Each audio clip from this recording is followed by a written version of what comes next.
A pleasure to meet y'all at last, and welcome back to films I should have talked about years ago. So now, let's get back on track with what's originally at stake here, because I'll tell you what, that having a bonus that's not something brand new probably is not going to be very usual, but you know what? Maybe I will occasionally have bonuses like those in the future. But I'm still going to primarily stick around with bonus episodes that'll include brand new films out there that I was able to see, because I have been able to see a lot of brand new films out there of all sorts. So maybe I might have to talk about one another time. But for right now, let's get on with something that we've probably all been very familiar with: Doom.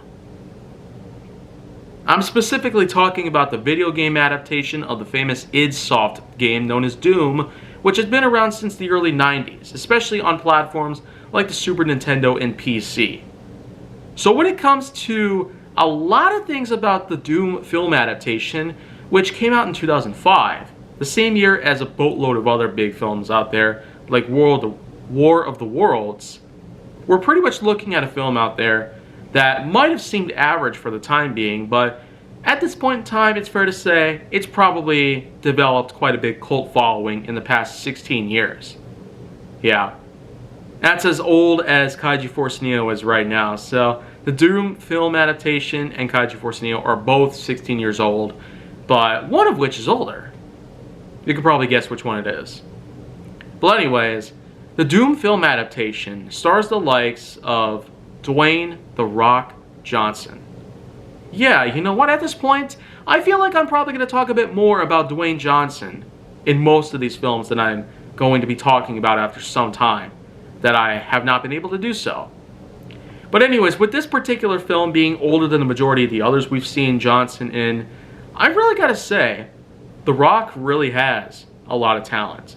Not just for showing up on wrestling rings, or appearing as guest stars in various media, or even being the host of certain game shows, including what we've been able to see during the last few years with Dwayne "The Rock" Johnson's, I kind of forget the name about it because I haven't seen it in a while, but anyways, Dwayne "The Rock" Johnson in the Doom film.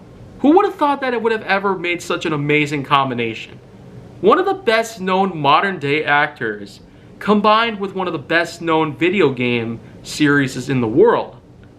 Who would have thought that would have been such a plentiful, unbelievably amazing combination? Well, you know what? I was pretty surprised when I got to know about this film way back then, and I even was able to watch it. Sorry, y'all. I was a really young kid back then. I guess I just got way too curious at these certain points in time and just, well, managed to look at these things like crazy. But you know what, though? I'd say at a time like right now where it's appropriate enough for me to watch at this point, it's certainly quite a nice way to simply give us quite a big combination on these things. Well, anyways, the film's premise is that Dwayne Johnson and a group of Marines are given a specialized task to go check out a certain facility that has supposedly been attacked by demons of all sorts. Demons, of course, that come from a place in the game called Hell. And no, the real-life Hell is completely different. A small township in Michigan, which has been a part of another film series out there, but you know what? Going to films' canonical ways of representing Hell is so much different. Don't believe anything that you see on TV. Just know the reality of it. But anyways, Doom's version of Hell is rather extensive. Unbelievably extensive. But when you really take a look at how big the history of the character known as the Doom Guy, whom is now known as the Doom Slayer, you really have a lot of things to look forward to insightfully gauge. Doom 2005, however, does play things a bit differently, because you have the Marines themselves looking at all sorts of things, fighting all sorts of demons, trying to save whatever kind of people they can, and try to find out what's happening around here. But I will say for sure, probably the best point in this, of all the entire points of the film, that I probably remember the best, is when Dwayne shoots at one of the Marines, killing that Marine after this Marine refused to follow orders. I have no comment on that. There, of course, was the saying where if you refuse to follow orders, you'll get punished. I never figured that getting shot in the head was a punishment there. That's not even... Oh my gosh. That's not even humanely correct. Nothing at all like that could be justified. You kill one of your own soldiers just because they have a disagreement?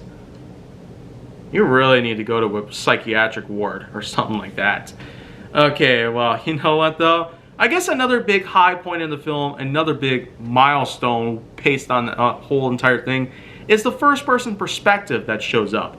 After another one of the Marines basically gets knocked unconscious and then regains consciousness, this Marine ends up walking up, grabbing weapons, and then basically going through hallway after hallway after hallway after room after elevator after staircase and all that good stuff, killing all sorts of demons that are in the way, on all angles. This is pretty much the only point of the film that really makes you feel like you're basically looking at a perspective that has been well known and well received in the game itself.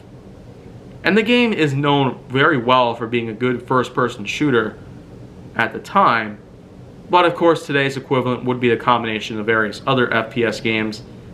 But this film actually does whatever it possibly can to really give us quite a unique way to showcase the first-person shooter perspectives that we've remembered from the games. Even though this came out over a decade since the first game was even out, I'd say, at least for a film adaptation like this, it's like with a lot of other things out there. We had to wait until the 2000s to get to see a lot of other things out there. Freddy vs. Jason came out in 2003, and in 2004 there was Alien vs. Predator, both of which took quite a long time to put together. And in the end, we did get to see some rather decent results out of both of them.